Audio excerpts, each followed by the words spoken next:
Okay, welcome everybody. Welcome to the CERA Streams project. Thank you for coming along. This project is all about streaming video, so we're streaming today's event, both the video and audio, to some remote participants across the internet.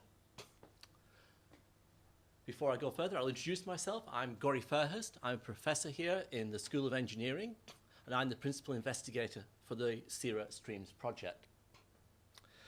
Tonight, we're introducing an event that was conducted at the Scottish Sculpture Workshop. The event was all about smelting iron age iron, which you'll find more of as we go through the evening. But before this talk, I'd just like to introduce a little bit of the technology. We have in Darrll a large investment by RCUK, where we're exploring the use of digital technologies. We're looking at a wide range of research projects, exploring how they interact with rural communities and with local businesses. In the CERA project, one of the projects funded by Darrll, we are looking at, that's me on the picture, yeah. Okay, thank you. We're looking at how we can use broadband technologies. So we're looking at internet video, we're looking at satellite communications and rural broadband as a means to engage with communities who are from the creative sector. So letting people work creatively with other people in other rural areas. In particular, we're looking at the value of streaming and its impact on the cultural activities. Later on, we'll be asking questions, and we'd like you to fill in our questionnaire. Before you get there, you have the opportunity to ask questions, and each of our video clips will be followed by a question and answer session. Please feel free to ask any questions. We'll be also trying to collect questions from our remote participants.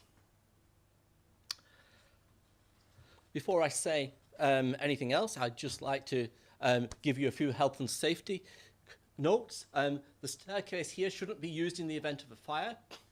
Please use this stair so that you don't trip over cables.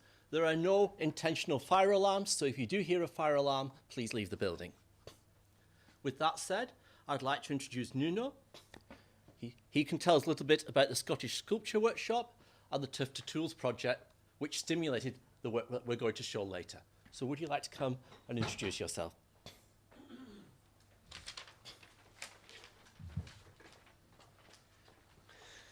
Hi there. Good evening. Can you hear me okay? Yeah, my name is Nuno Sacramento. I'm the director of Scottish Sculpture Workshop, which is an organization located in Lumsden, Aberdeenshire. SSW is 35 years old this year. It was set up in 1979 by the sculptor Fred Bush. As the name indicates, Scottish Sculpture Workshop is a place where sculptors come to from all over the world to develop projects, to develop their technical abilities, and to be in contact with other artists. We work from a very embedded perspective, so we're actually paying attention to what's around us. So we study and develop sculpture, but we're also very, very interested in the question of territory and land and landscape. Let me begin by saying that we're very happy to be collaborating with the University of Aberdeen and Darrll in particular. As a rurally based location, we want to make the most out of the digital technologies, because in a village of 300 people, as you'll imagine, the footfall is very, very small. And we decided to embrace this capacity to, like what we're doing now, reach a much wider audience and use the network to do that. So this project from Turf to Tools that Eden is going to talk about in more depth is part of a series of projects that we call slow prototypes. And slow prototypes is obviously a wordplay on rapid prototyping. We wanted to slow the process down and bring the hand rather than the machine into the process. So we decided that we would set up a project that brings together contemporary artists, craftspeople, and a writer. So it becomes a kind of a triangle. And the idea was that the artist, who's usually the author and the person with the idea and the concept, in this case, must not ask the artisan or the craftsman to make something for them, so that we prevent the whole thing falling into the kind of default position of the artist being the brain and the artisan, the pair of hands. So we did 3 projects, slow prototypes, between 2012 and 2014, and decided it had still a little bit of money left, and decided to do a project with Eden Jolie, who, alongside being the technician at Scottish Sculpture Workshop, is also an artist with a practice.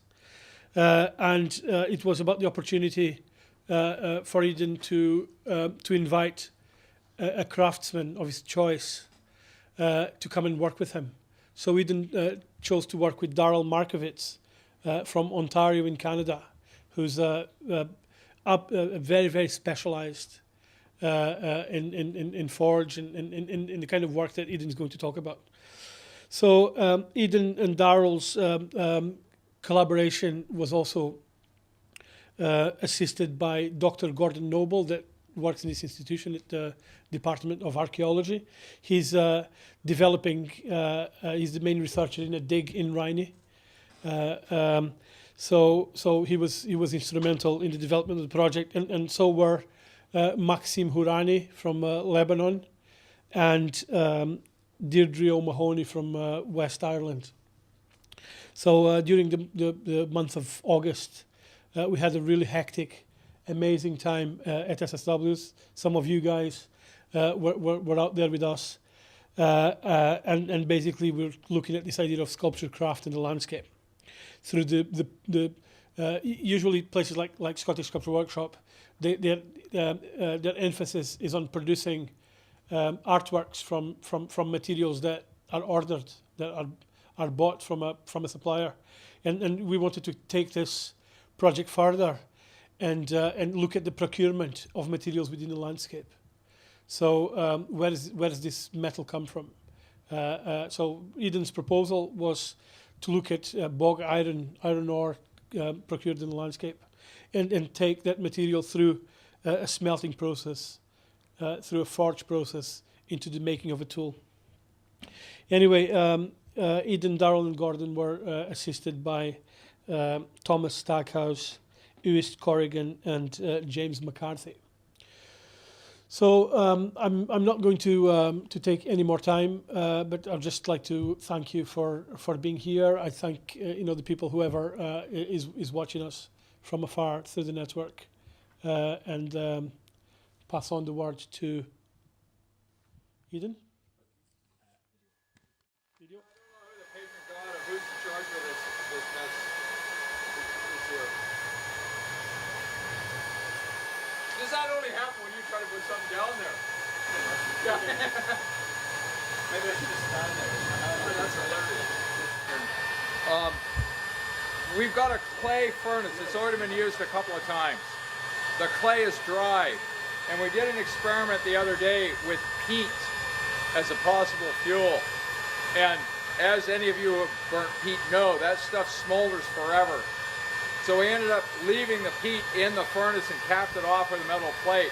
So we came out this morning, there was still smoldering peat at the bottom of that. The purpose of the preheat is to warm up the clay so that we're not wasting charcoal energy by warming up the furnace, all right? So what we've done is sort of a wood fire with some just wood splints, gentle air, and soon, excuse me, what we'll do is we'll add rough charcoal to fill that container, all right? And then make sure that's lit. Once we get the thing full of rough charcoal and it's burning in the bottom, you can see we're supplying air in the bottom of our furnace. We'll follow that up with charcoal that's been carefully sized. There's a relationship between the type of ore you use, how big the pieces of ore are, how big the furnace is, and how big the charcoal is. And maybe what type of trees you use for the charcoal. Nobody's looked at that yet. Okay, so we got an ideal size. We want our charcoal to be pieces from about a walnut down to maybe about the tip of your little finger, a pea. All right? So once all that thing has got charcoal in it and the whole thing gets hot, many of you use charcoal for barbecue, you know, you got to get the charcoal burning properly before you put your hamburgers on there. We got the same thing. We got to heat up all that charcoal. Then what we'll do is we'll start adding essentially handfuls of ore and handfuls of charcoal. And that process of adding bits and pieces will go on for about 4 hours. Okay? And if we do everything just right, we'll open up the bottom of the furnace probably about 4 o'clock, and we should get a mass of white hot iron out of the bottom of that. Now, for those of you that haven't listened to me talk about this over and over again, this is how they made iron here 1,000, 1,500 years ago. So this furnace is based on one from an archaeological dig just outside Inverness, dated about 200, 400 AD, kind of after the Romans left.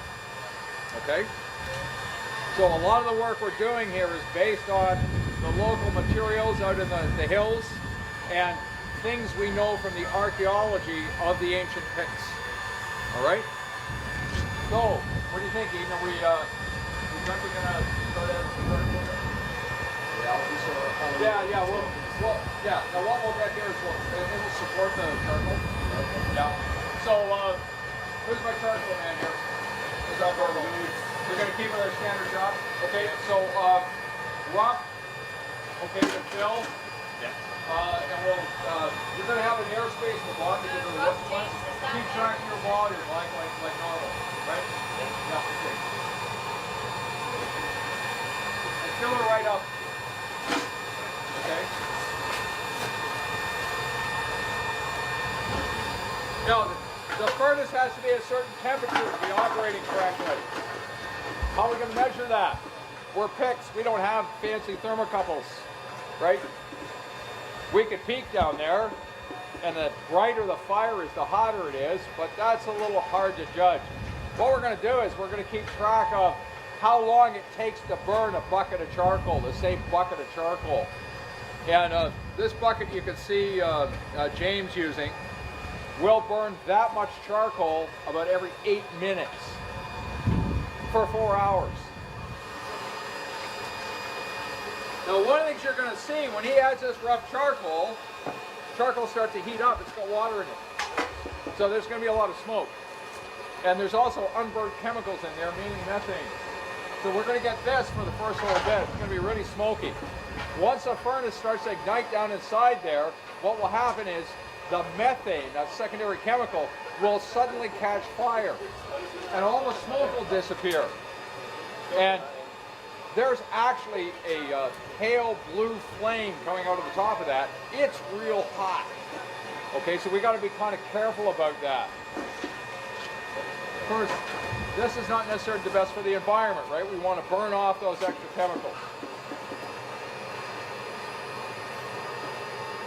Also, igniting that smoke on the top makes it really, really hot.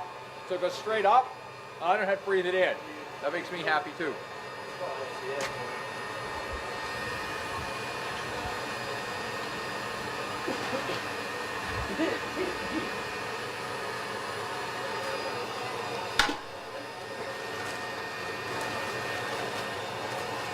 Now this will take a couple of minutes for you to be able to see this. But we've got a series of holes up the side of the furnace. And we call those light brights. And you will actually see the color change inside those holes as the flame moves up the column of charcoal and ignites it all. The reason we put those in actually is because we do have a thermocouple. And because this is also a bit of a scientific experiment, we'll be measuring the temperature down inside the furnace with that thermocouple.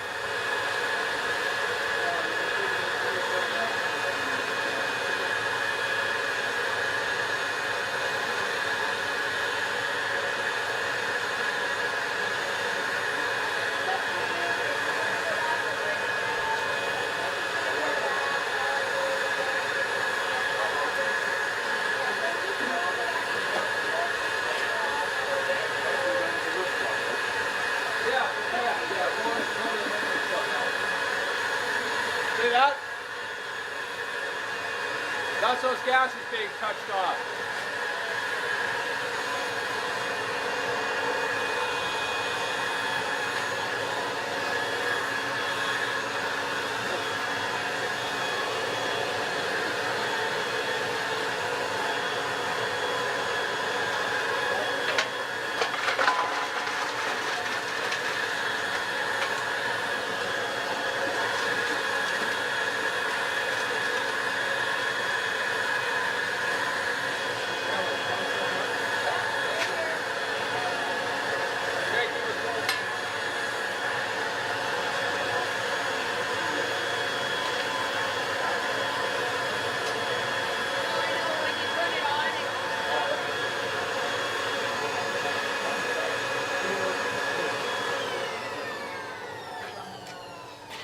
Okay, so this represents the start of our smelt.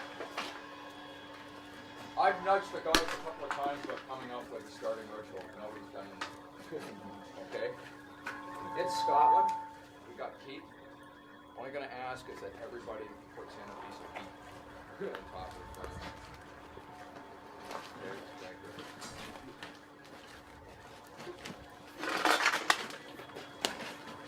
Think about the smelt now. We're into the smelt, okay?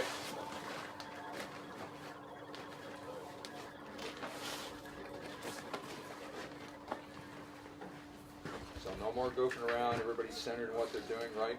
Everybody's head's in the smelt. Yes? Yes. Good. Okay.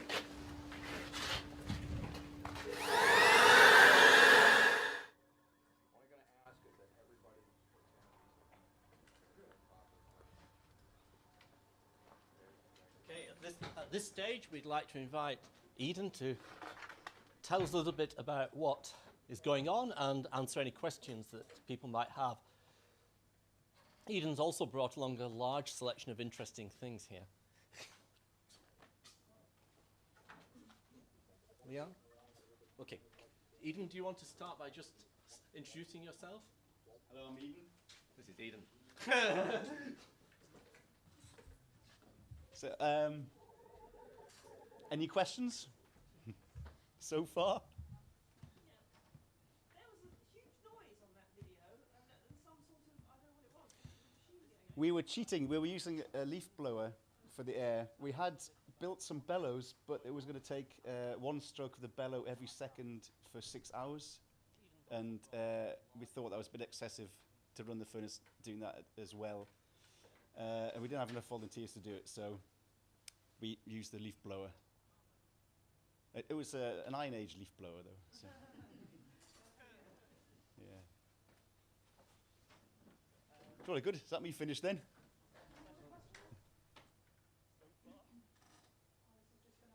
So I guess a good prompt for you would be, why did you choose to bring Darrll and this project across? I've done a lot of, as Nuno said, I'm a practicing artist as well as a technician, or mostly technician. A lot of my work is centered around the environment, the landscape, in particular land access. A lot of the landscape you're not allowed to access to. You've got grouse shooting, deer shooting, all that sort of stuff. It's owned by people. So I did a lot of little surreptitious gold casts about the landscape. I asked people about what they thought about the landscape and cast their text into gold and threw them away in the hills. So in the hills, there are little golden plaques with text on relating to the actual part of the landscape. And I took that further and did one in the city. I found an engraving of a bridge that's no longer there. This is in Newcastle. And I found roughly where the engraving was taken. It turned out to be somebody's back garden, so I put that onto a gold plaque and in the middle of the night jumped over the fence and buried it in their garden. So again, so it's about land use and access and sort of thing, how the landscape changes.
take meticulous notes of the actual process. So you see how long it's taking for it to burn, how long between charges. If it slows down, that's the ore burning now. If it starts going really, really quickly, you need to shut down the air or increase the amount of ore that's going in. Anyway, so there's a lot of waiting around, a lot of standing around.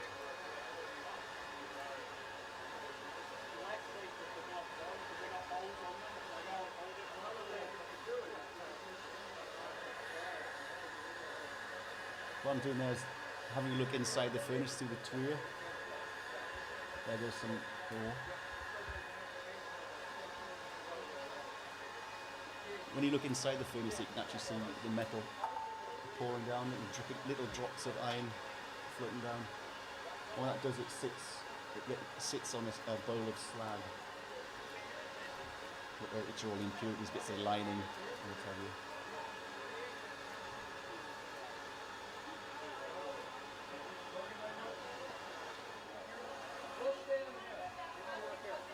Here we go.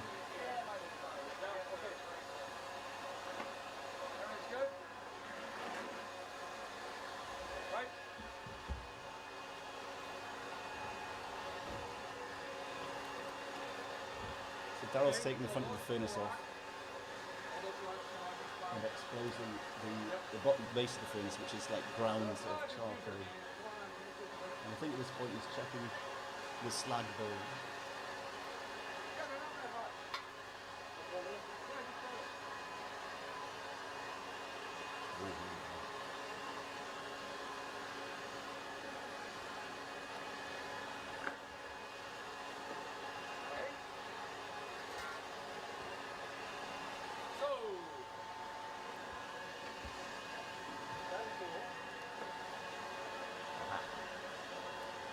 So I'm breaking the bottom out now. Yeah, you can see you get a lot of range feet up there. So if you actually take out the drill, pull it this way, so that you're kind of making a dam, because if you suddenly get that feed itself, what's going to do? So I don't know if you heard that. He's making a little dam with the charcoal fines on the base of the furnace. Now he's going to just like try and tap the bottom of the slag bowl and release some of the slag. What that'll do is drop the actual gleam itself further down the furnace, the smelting side. So Dirk, you should actually be able to see the bottom of the bowl. I don't know, can you have the orange? No, it's further up. So it's sitting higher than it was last time. Which is odd because we made the base lower than we did the first time around.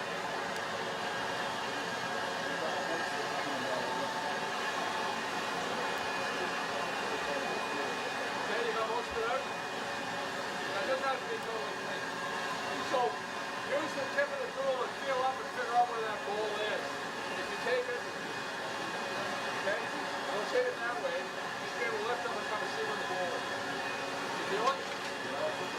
Yeah, yeah. Okay, so that's the bottom of your slag bowl.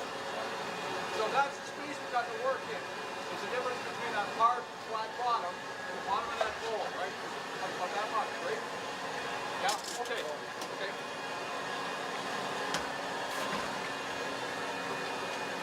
So what we want to try to do is we want to try to let some of that liquid slide out. Okay? This does get a little different.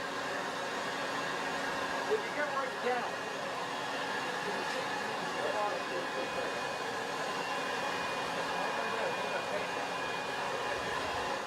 Radner, what he's going to do is try and punch a hole through the slag bowl. Okay, you'll just watch it in front. Okay? So do that same thing. Find a spot, okay, and then just kind of tap it up in the diagonal around it. Okay? There we go. Hopefully this is going to get easy. Okay, cut one of those. Right here. You can get in one. Now let's try a couple of spots. How we doing? We're good there? Let's knock down a piece, that's fine.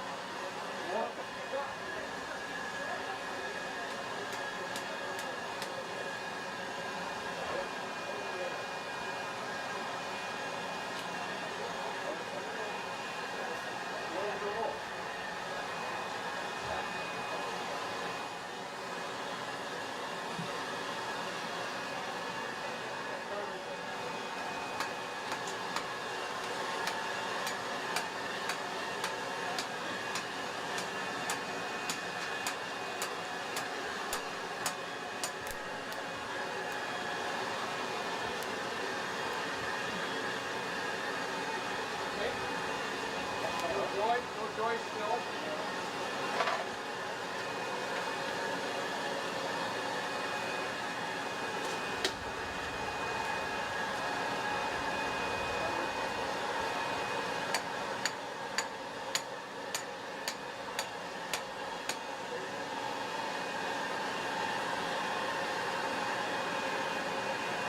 Say it's not dropping fast. How's that? Starting to real drop fast, real fast.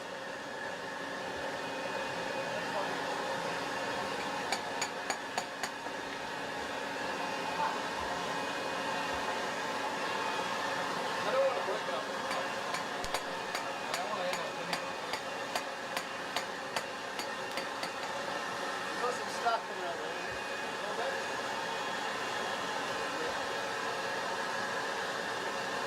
It's funny because I'm really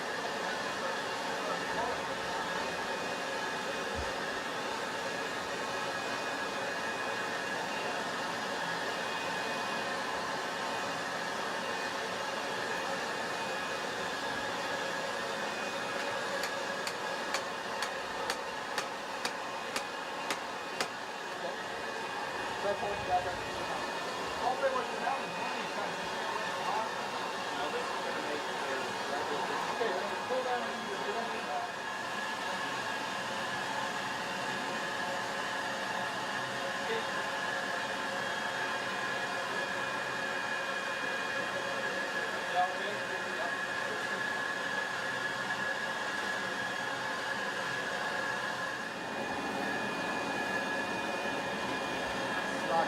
escape from the side of the furnace there. See it oozing out?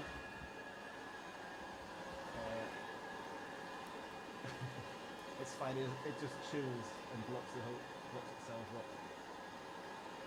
But yeah, it's quite exciting when it happened the first time. So we put that back up again now. If you do come down there, you can have a look at this slab is produced, this bloom is producing this smell. You see how the top of this is good. You see airflow on the top and the base is blooming. A metal, that's how it starts to metal stuff. Really, this is the extraction. Fire can crush.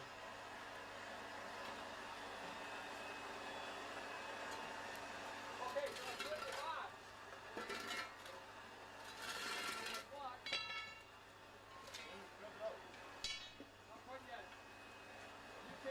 So Darrll's just trying to loosen the actual bloom from the side of the furnace just by moving it up and down.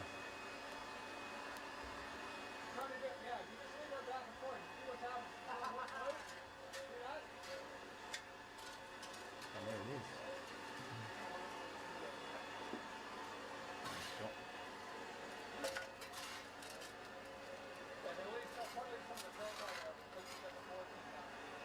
Right? Okay, so yeah, feels like it's loose. Right? It's quite large. It is surrounded by slag, so Now the trick is when we get it out of that hole. as part of this experiment we put in burnt bone in the top as well.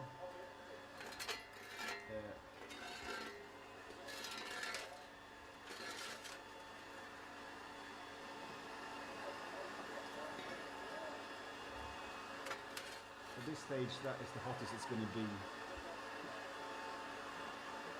you can see why the furnace is in sections now.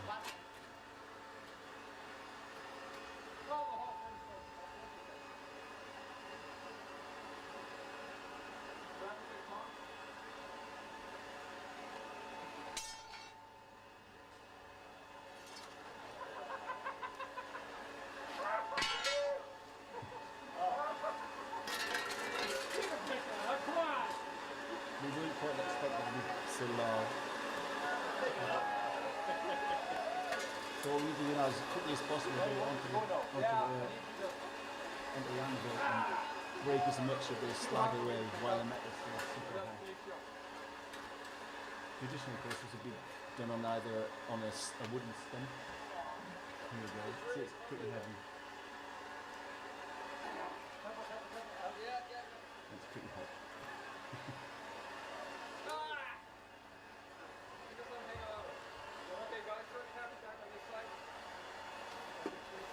We've got every smelt furnace up to 1370 at the front. So that's just knocking the slag off the bloom now. There's some bits of the slag knocking a little bit later.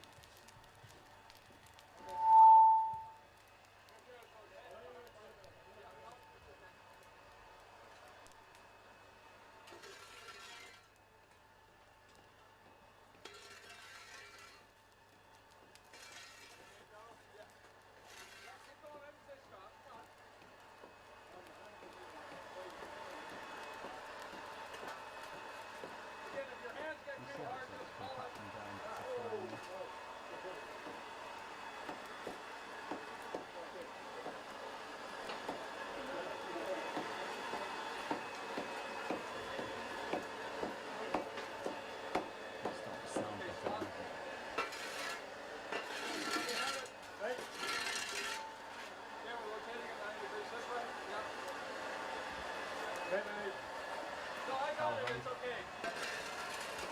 I got it done.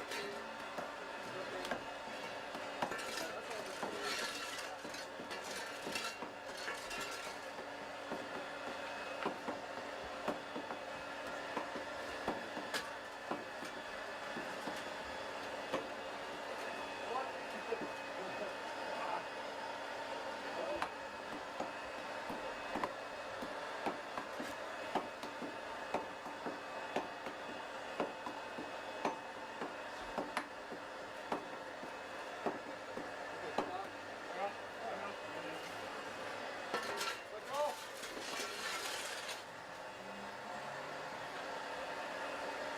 So, yeah, if you get, no bother hanging on to it. Turn, don't worry about it.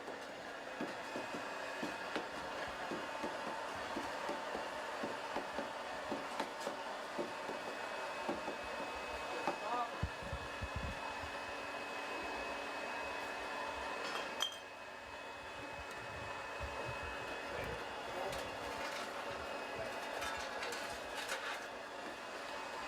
Hopefully most of that should work out there.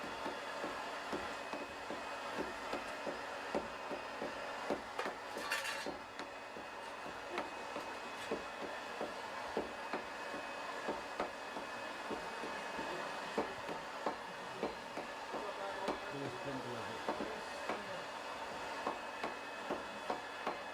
Yeah, the raw loincloths.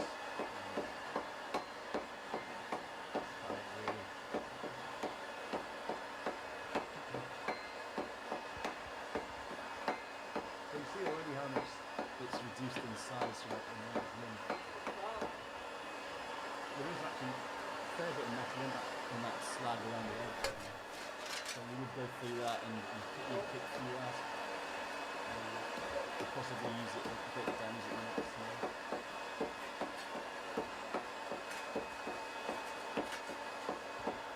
Hey, will you quit hitting me in the garage with that stuff? Obviously it's cooling down all the time as well, so we go as far as we could, then we transfer it to a furnace for basically forge furnace. Everybody's a bit tired. That was quite large, I couldn't really fit in our forge.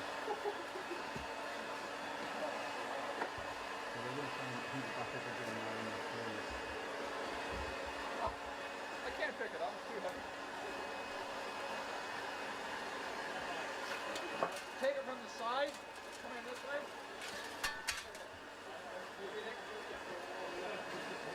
What we're trying to do there is get it to welding temperature, forge welding temperature, and that, as we hit it, the slag, all the other impurities get flung out of the metal as it's squeezed together. Oh no! Look at the aluminium tape!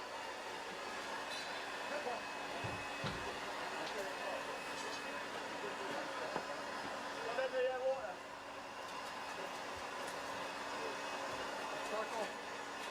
Give me two.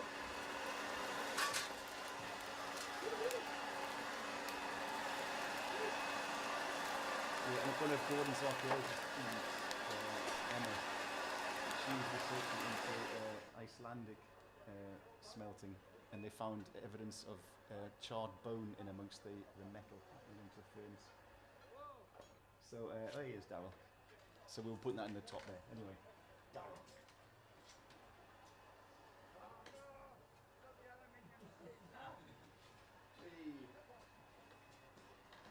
Can you hear us, Darrll?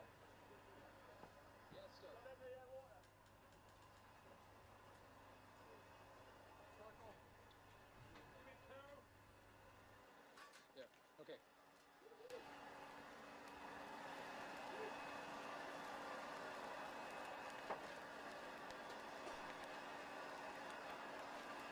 Bear in mind there's a 30-second delay.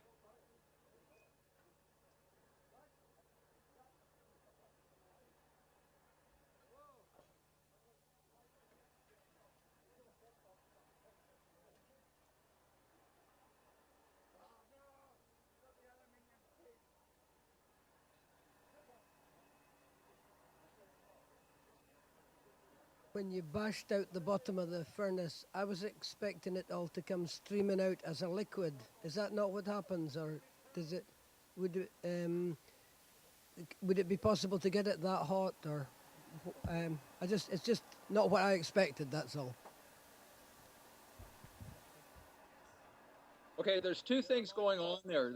There's a liquid slag that collects in the bottom of the furnace.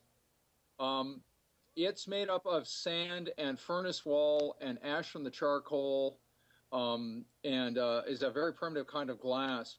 It is heavier than the charcoal, so it runs down to the bottom part of the furnace. The base of the furnace is cold, so that glass freezes and creates a bowl. So imagine a soup bowl in there that contains some of this liquid glass. And the bloom that you saw that we pulled out is surrounded by that liquid glass. So that if you get too much of that slag accumulated, you're absolutely right. You would actually have to pour that off as a liquid to keep it from drowning the airflow. I'm not sure how well it showed up in the video, but there would have been a quantity of liquid that would have been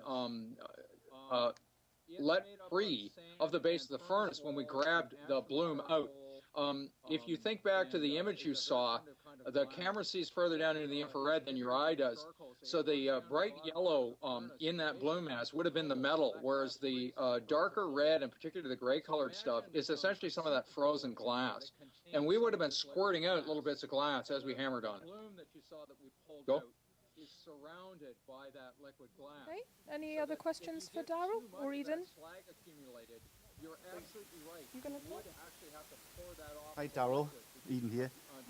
I think what Jake was asking is why we ended up with a bloom rather than molten metal. I think at one point, Eden, you had commented about the production of cast iron. Cast iron has a higher carbon content than a metallic iron does. And the objective of an ancient style bloomery furnace is to make as low a carbon iron as possible, because that's easiest for the blacksmith to physically hammer. If we let our furnace run too hot, which, as I said in the beginning, is controlled by looking at how fast we're consuming a fixed measure of charcoal. If it runs too hot, the conditions inside the furnace will cause the metallic iron to absorb excess carbon from the charcoal. And we will, in fact, get a cast iron. But in these ancient furnaces, that's not desirable. So we were actually controlling that temperature we were producing by taking into account how fast we were burning that charcoal. Cast iron has a higher carbon content. The first smelt I did before Darrll came, I actually managed to make cast iron. So because I've had a lot of experience with cast iron furnaces, making cast iron, I ran the smelter as an iron furnace and managed to produce cast iron accidentally. One of the changes that happens into the medieval period is that if you actually use a big water wheel to power your bellows, you have more air, which means you can create a higher temperature. And the default then is to make a cast iron.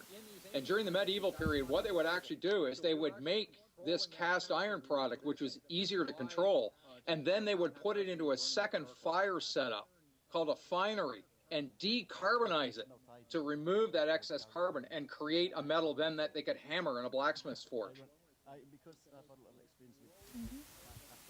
Manu? Hi, that's very interesting. I've never seen anything like it before, so thank you. I was wondering, there was very meticulous keeping of the times, but wouldn't it make sense to also have samples of the raw materials, such as, I don't know, is every bit of charcoal the same as every other bit of charcoal? And does the weather matter? I don't know, do these parameters have an impact on the process? I didn't catch all of that. You were asking about different kinds of charcoal creating different effects? Are there variations in that, and the weather, does that impact the process? Does the smith need to take that into account? So first of all, charcoal. The historic pattern is that ancient furnaces were located where the ore was. And the archaeology seems to indicate that they would use whatever charcoal was available. You look at the pollen counts in the archaeology, it's identical to the charcoal species. So they just use the trees that are close. There is a structural component difference between using a softwood and a hardwood. Different regional traditions will use different materials. In Japan, for example, iron smelting is done with pine, whereas certainly here in North America, my preferred fuel is to use oak. In terms of weather, the water content of the entry air might play a big role. I have actually successfully smelted iron at 20 below 0 Fahrenheit, and also in the tail end of a hurricane working outside. And the water in the air actually made more of a difference than the ambient air temperature. The temperatures your furnace is running at are in the neighborhood of 1150, 1200 degrees Celsius. So you change the entry air temperature by 20 degrees C, it really isn't important from a percentage point of view. Here in North America, my preferred fuel is to use oak. Any more questions for Darrll? The water content of the entry air might play a big role. How would you then turn the iron into steel? Okay. Steel is a bit of a problematic term because a blacksmith, a metallurgist, and an archaeologist will use the same word to mean three different things. Historically, two things would happen. The iron master can tell by the texture and the color of the iron he makes its relative carbon content. So there could be a selection process made as soon as the bloom was starting to be processed down. A second thing a blacksmith can do is he can take a piece of iron and hammer it quite thin, and then take a bunch of those pieces and put them in a sealed container like a ball of clay with powdered charcoal or burnt bone around it, and bake that. And if you heat that material up to a dull red and leave it like that for several hours, the carbon will be absorbed by the metal. The resulting material in either case is steel, which is an alloy of iron and carbon. That makes the material harder and then suitable for tool making. So there could be a selection process made as soon as the bloom was starting to be processed down. David? Hi, I was wondering, and you've kind of touched upon this a few times in the videos and some of the chat, but is there anything particular about the iron that's made around here as opposed to iron made elsewhere in terms of properties, so across the rest of Scotland, across the rest of the UK, around the world? That's a very good observation, because the ore, depending on the type of ore you're using, may also have small trace amounts of other elements in it. And those small trace elements can quite profoundly affect the quality of the resulting metal. And two nice examples of that from Europe would be the Rhineland in Germany or the Sheffield area in the UK, both of which have literally ancient reputations for high quality material. Toledo in Spain, much the same. And it's partially because of the specific qualities of the ore available. Now, good quality ore, good material, would attract the best quality tradesmen. So not only do you have a better quality metal to start with, you have better blacksmiths, thus making much, much better objects, which is why we know those names as being areas of ancient high quality, particularly weapons production. It's theoretically possible for an archaeologist to analyze the trace elements in the iron of an artifact and then go back to the source ore to tell where that object was physically made. This is not often done because it is a destructive process outside of modern technology. An example would be at Lancemeadows, Newfoundland, where the Norse came in the year 1000. They smelted iron once, and they did compare a nail that was made at found at Lancemeadows with the ore that was used at Lancemeadows, and the two things match in terms of their elements. So they could tell that the metal from that nail was actually physically made in Newfoundland around the year 1000. PhD for somebody. It's theoretically possible for an archaeologist. Any more questions at all? Okay, I think we might have reached the end of the questions, Darrll and Eden. So thank you very much for joining us. I think he's speaking, but we can't. The amount of air you contribute to the fire changes the quality of the metal that's produced. And the type of drum bellows we were thinking about using creates a low volume of air, which gives a spongy bellows, a spongy bloom. You certainly get iron, but you don't get the super dense puck-style blooms that are typical of Pictish or Scandinavian iron processing from 1500 years ago. That suggests they may be doing something else to make higher volume of air. Yet another research project to undertake.